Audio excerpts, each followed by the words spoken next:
ஸ்ரீமன் நாராயணியம் 95ஆம் தசகம் தியான யோகம். நிலமது நீரால் மறைந்த ஊழியில் புலனுக்கெட்டாத வடிவாயிருந்தாய், பல்லுயிர் வடிவாய் உருவமெடுத்தாய், உலகில் மாயை கூட்டமொடு கலந்தாய், அலைமகள் நாதன் உன்னருளாலே நலமாய் கலப்பேன் மூன்றை அறுத்தே. சத்துவம் மிகுந்தால் தத்துவம் புரியும், சத்தியம் தன்னில் மனமது நிற்கும், சத்தில்லா இரண்டும் கடலில் ஆழ்த்தும், பக்தியே வழியென உரைத்தாய் அன்றோ. கருமத்தின் பலன் கிட்ட வழியுண்டு, ஒரு நாளும் நிலைக்கா இன்பங்கள் அவை, அரியதோர் மார்க்கம் உரைத்தனை நீயே, அறியுனது பக்தி பேரின்பமெனவே.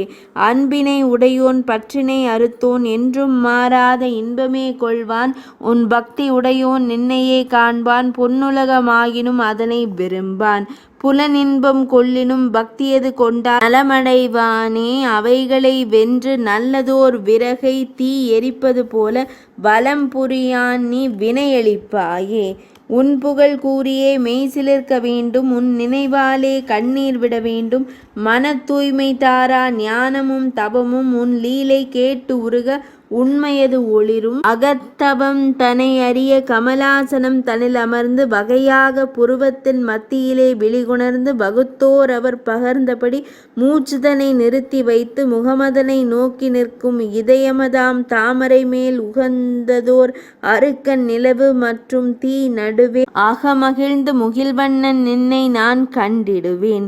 இந்திர நீலமா அழகுமிகு குழலும், சிந்து மொழி மிளர்கின்ற குளையணி செவிகளும், சுந்தர புன்னகை பொருந்திய இதழ்களும், உந்தனது புகழ் கூறும் மார்பிலங்கு மாலையதும், நந்தன் செல்வனின் தொடையும் அத்திருவயிறும், கந்தமலர் திருவடிகள் தம்மை நான் தொழுதிடுவேன்.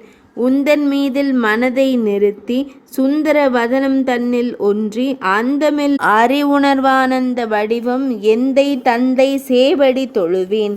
அட்டமா சித்தியும் உன் பக்தருக்கென்றே கிட்டிவரும், எளிதில் நான் அவை வேண்டேன், எட்டாத பொருளாம் நினை சேர தடையாம், எட்டெழுத்து போதும் என் துன்பம் தீர்ப்பாய். 95ஆம் தசகம் இனிதே நிறைவடைந்தது.